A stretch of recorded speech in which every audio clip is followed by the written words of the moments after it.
Depois do maracanaço no último jogo pela Liberta, o Flamengo hoje enfrenta o Grêmio lá no Sul e, seguindo a lógica, deve vir com força total. Já teve retorno do Pedro, tem mais gente retornando, o Grêmio vem pressionado. Será que tem desfalque? Tem algum retorno no Grêmio também? A gente vai falar sobre tudo isso agora em mais um vídeo do canal Afirrigo.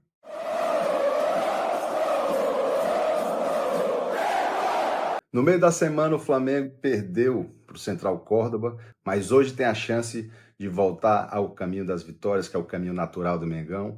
Felipe Luiz poupou alguns jogadores, Pulgar, Gerson e Wesley, e seguindo a lógica de que vão priorizar o Brasileirão, força total hoje, né? Não sei se começa com Pedro também, aí seria realmente força total, mas não vão forçar a barra e colocar nosso artilheiro Reverência no jogo de hoje. Perdeu a primeira partida no ano e já tinha gente falando em crise. A pressão no Flamengo não é mole, não. O Flamengo que tem hoje também o retorno do nosso craque Danilo. Danilo que já vem treinando normal na semana. Não sabemos ainda se ele retorna já como titular, na lógica de poupar alguns jogadores, até porque a gente pode ver que dentre os jogadores de defesa do Flamengo, Léo Ortiz e Léo Pereira já tem, e Wesley também acima dos 1000 minutos. Alexandro Varela na casa dos 600 e o Danilo está aqui na casa dos 300 minutos por conta desse tempo afastado que ele passou. Faria sentido, né, ele retornando, já ganhar alguns minutos nessa primeira partida. O Flamengo Luiz nessa lógica de rodar o elenco e tentar equilibrar as minutagens dos jogadores.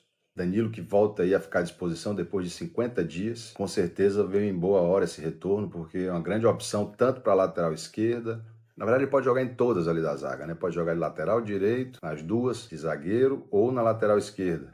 Do lado de lá, pelas bandas do Sul, a torcida tricolor não está nada satisfeita com o time, fazendo pressão. O time do Gustavo Quinteiros, o técnico Gustavo Quinteiros, não tem apresentado um bom futebol, apesar de ter tido 3 vitórias nos últimos 4 jogos, né? Ganhou aquela partida contra o Atlético, onde eles erraram muito, onde eles tiveram, na verdade, mais sorte do que juízo, vamos dizer assim. Ganharam o jogo por 2-1, mas o Atlético, no começo do jogo, perdeu um caminhão de gols. Poderia ter feito um placar elástico já nos primeiros 20 minutos de partida. E, por sorte, o goleiro Volpi estava num dia altamente inspirado, venceu esse jogo, depois perdeu para o Ceará por 2-0, grande apresentação do time cearense, e conseguiu vencer 2 últimos jogos pela Sul-Americana. 2 partidas razoavelmente fáceis, onde o Grêmio desempenhou um futebol razoável, mas ainda assim, no último jogo contra o Atlético Grau, mesmo ganhando de 2-0 dentro da arena, saiu vaiado, o time saiu vaiado. O Grêmio que conta com a chegada, um reforço aí do lateral esquerdo Marlon, aquele que já jogou pelo Cruzeiro, chegou há poucos dias, já está treinando com o grupo, mas devido ao pouco tempo e à pouca adaptação, ainda não vai fazer parte do plantel, não está relacionado para essa partida. O técnico Gustavo Aguirre conta também com o retorno de mais 3 jogadores importantes do seu elenco. Bright White e Amuzu, os 2 jogadores de frente, que sentiram contra o Ceará, mas estão retornando já agora nesse jogo de hoje. Vão ficar à disposição e muito provavelmente vão entrar em campo. E o volante Cuejá, conhecido já da nossa torcida, que já tinha se lesionado, está lesionado há cerca de 40 dias, conseguiu retornar, mas deve ser opção no banco, não deve começar jogando. O tricolor que tem ainda 2 desfalques importantes. O zagueiro Kahneman, que fez uma cirurgia no quadril e não vai estar à disposição. E o meia Christian Oliveira, que vinha jogando, que vinha sendo titular, mas arrancou os dentes aí e não vai participar, não vai estar à disposição para essa partida. O Grêmio que provavelmente vai a campo com essa formação, apesar do técnico Gustavo Quinteiros ainda ter algumas dúvidas aí, né? Tanto na defesa quanto no meio de campo e no ataque. O goleiro Thiago Volpi, lateral direito João Pedro, a dupla de zaga com Leonardo, e aí a primeira dúvida se joga Rodrigo Eli ou Gemerson, lateral esquerdo Esteves, no meio de campo você tem aí Vila Sante e Dodi. Outra dúvida, se joga Dodi ou se joga o Camilo ao lado do Vila Sante. Mais à frente, Pavon, né, vai jogar, já que o Christian Oliveira arrancou o dente e não vai poder jogar, ele vai colocar o Pavon ali na direita. Cristaldo, Amuzu, voltando de lesão. E na frente, outra dúvida, Bright White pode jogar, mas voltando de lesão, e enquanto ele estava fora, Arezzo jogou e fez 3 gols em 4 jogos. Não sabemos se ele vai manter o Arezzo ou se Braithwaite White retorna já à titularidade. O técnico Gustavo Quinteiros aí tem no banco o Gemerson, né, que é uma das opções para a zaga. Lateral direito, João Lucas, que já jogou no Flamengo. O goleiro Gabriel Grando, que também é um bom goleiro. Cuejá, conhecido nosso. Edenilson, que perdeu a titularidade, mas é outro jogador interessante à disposição do técnico Gustavo Quinteiros. E o Arezzo, que pode ou não jogar de centroavante no time tricolor. Já o Mengão deve ir a campo com força total. O técnico Filipe Luís tem apenas o Vinha agora, entregue ao departamento médico, já está todo mundo de volta à disposição. O último a sair agora foi o Danilo. Tomara que a gente não tenha mais problema com lesão tão cedo. Então, dentro da lógica de força total para o Brasileirão, nós temos aí então o goleiro Rossi, Wesley, Léo Ortiz, Léo Pereira e Alexandro, Pulgar, De La Cruz, Gerson, Arrasca, Plata e Bruno Henrique.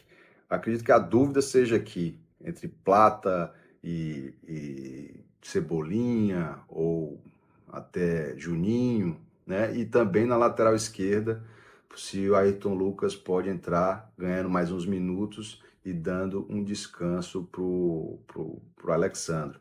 Na meia esquerda, acredito que Plata deva jogar, apesar de que, dentro dessa lógica, né, de equilibrar os minutos, Plata é um dos jogadores aí que mais jogou esse ano, né? Então ele tem uma minutagem em relação aos outros jogadores de meio de campo, ataque, bem alta. 879 minutos aqui contra, por exemplo, 505 do Juninho, 467 do Michael, 392 do Everton. Então, dentro dessa lógica de equilibrar a minutagem dos jogadores, talvez fizesse mais sentido o Filipe Luís, nesse jogo, colocar o Juninho ou o próprio Cebolinha para jogar e o Plata entrar no segundo tempo no lugar do Arrasca. O Arrasca que tem aí 877 minutos, então está com uma minutagem muito próxima do Plata. De repente, o Plata hoje seria quem ele considera mais parecido no estilo, né? Na meia ali, que possa organizar o jogo. Eu acredito que faz algum sentido nesse momento ele equilibrar a minutagem entre esses dois jogadores. Já que ele não vê também o De La Cruz como sendo essa peça, né, que pode jogar um pouco mais adiantado, a gente já comentou isso aqui, o De La Cruz que joga assim pelo Uruguai.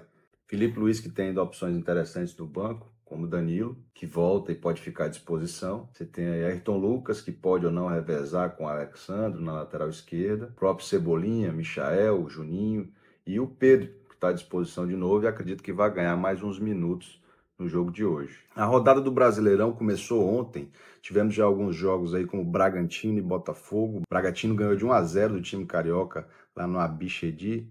Já no Alfredo Jaconi, o Juventude bateu o Ceará por 2-1. O Palmeiras meteu 2-0 no Corinthians ontem, lá na Arena Barueri. E em São Januário, o Vasco ganhou do Sport por 3-1. Com esses resultados, a tabela ficou assim. Palmeiras em primeiro, Juventude e Vasco em segundo, com 3 jogos e 6 pontos, mas com a possibilidade aí de Inter, Fortaleza e Flamengo encostarem aqui na liderança, né? Os outros times já têm aqui, os outros que poderiam encostar lá em cima, como Corinthians, Botafogo, Ceará e Red Bull, já tem 3 jogos, estacionaram nos 4 pontos. Fluminense, que tem 3 pontos, assim como Grêmio e Cruzeiro, se fizerem, né, o resultado positivo, só chegam a 6 pontos. Então, os times que têm a possibilidade de encostar aí e ficar na liderança provisória são Flamengo, Fortaleza e Inter. Hoje, no final do jogo, a gente vai estar lá nas cabeças novamente. E é isso aí, nação. Já vou começar a me preparar aqui para assistir o jogo. Espero que vocês tenham gostado do vídeo. Se sim, aproveita para curtir, compartilhar, se inscreve no canal. Agora vamos lá, vamos assistir o jogo, vamos fortalecer a torcida pelo Mengão. Vamos meter uma lapada nos gaúchos lá no sul. E eu vou ficando por aqui. Saudações rubro-negras e até o próximo vídeo.